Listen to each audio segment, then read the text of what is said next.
좋은 아침입니다. 모닝쇼 이건입니다. 뉴욕 증시 3대 지수는 약보합으로 거래를 마쳤습니다. 소비자 물가지수, 그리고 실업수당 청구 건수와 같은 중요한 지표들을 소화했던 하루가 되겠는데요. 시장에서는 제한적인 영향력을 보여줬습니다. 거기에 더해서 연준 위원들의 발언들이 많이 나온 가운데 다시 한번 금리 인하가 시장에서 원하는 만큼은 안 나올 수도 있겠다는 분위기 쪽으로 무게추가 옮겨가고 있습니다. 자, 오늘도 모닝 체크인을 통해서 미국 증시를 한눈에 바라보시기 바랍니다.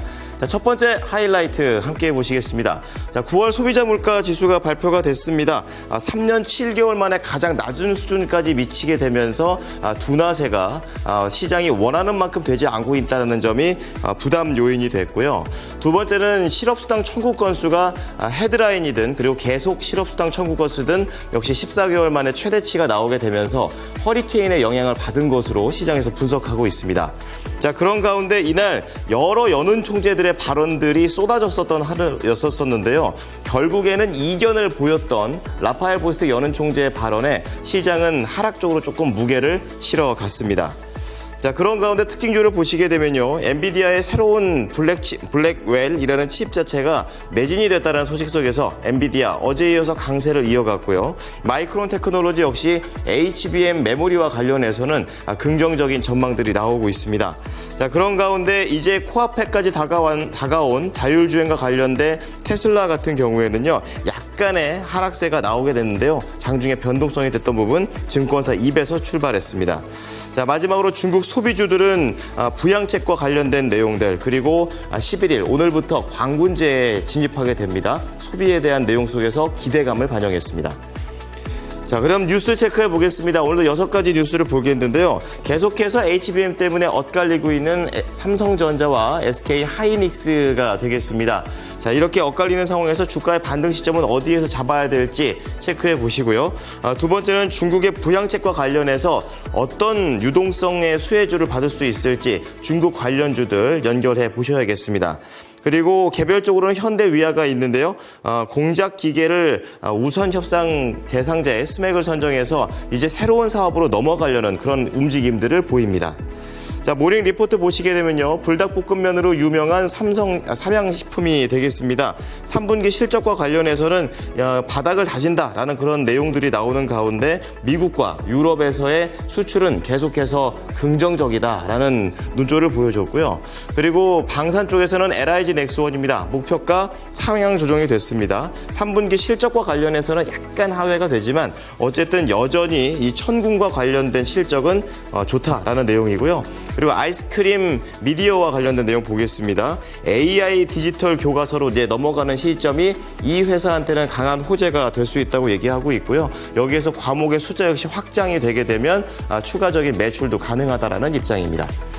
자, 뉴욕 증시 3대 지수 체크해 보겠습니다. 장중 내내 보합권에서 변동성을 보이다가 결국에 약보합으로 거래를 마쳤습니다.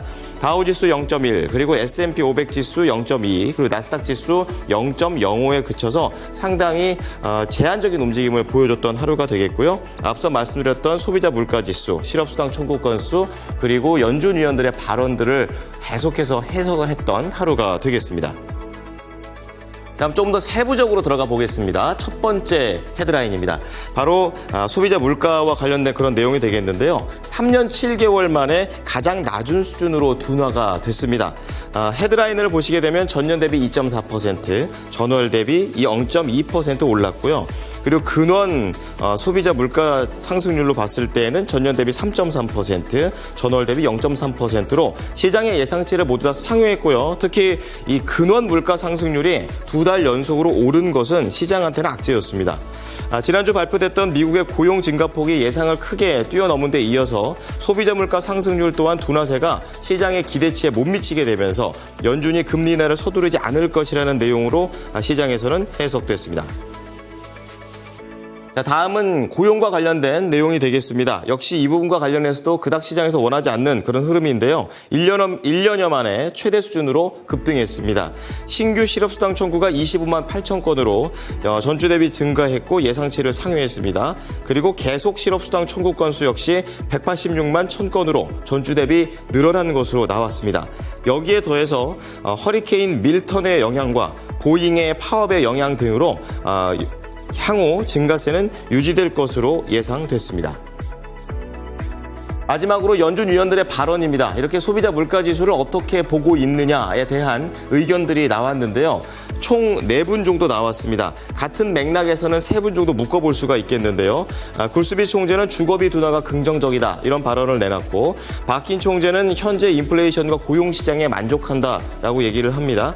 그리고 윌리엄스 총재는 물가 둔화는 비교적 안정적으로 진행된다라고 얘기를 하게 되면서 여기까지는 시장한테는 악재가 되지 않았는데요. 라파엘 보스틱 총재가 여기에서 이견을 보여줬습니다. 이번 물가가 예상보다 강해서 11월 금리 동결 가능성을 열어두고 있고, 중립금리는 3%에서 3.5%로 보고 있다라고 주장을 했습니다. 이러한 발언이 난 이후에 달러가 강세로 전환이 됐고, 금리 상승이 확대가 됐으며 주식시장은 일부 종목을 제외하고 대부분 하락하는 쪽으로 방향을 잡았습니다. 자, 특징주 체크해 보겠습니다. 이런 와중에도 잘 가고 있는 엔비디아가 되겠습니다. 살짝 아쉬운 건 엔비디아만 가서 문제가 되고 있는데요.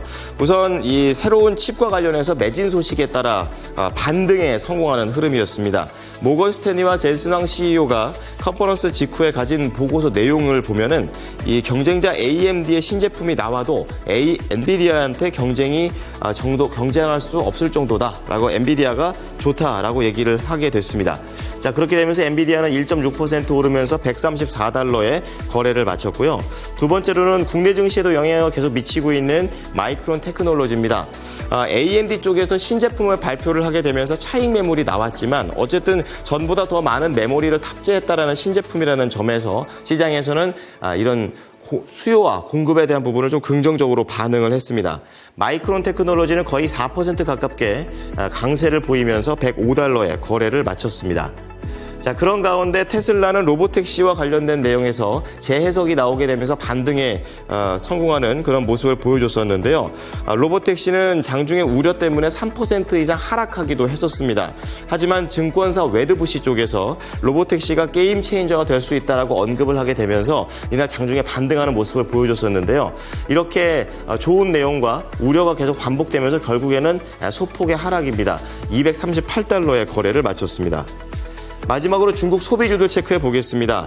중국 정부가 12일 날 3차 부양책을 예정하고 있고요. 또 오늘이 중국에서는 광군제가 되기 때문에 관광객 급증 소식도 연결이 됐습니다.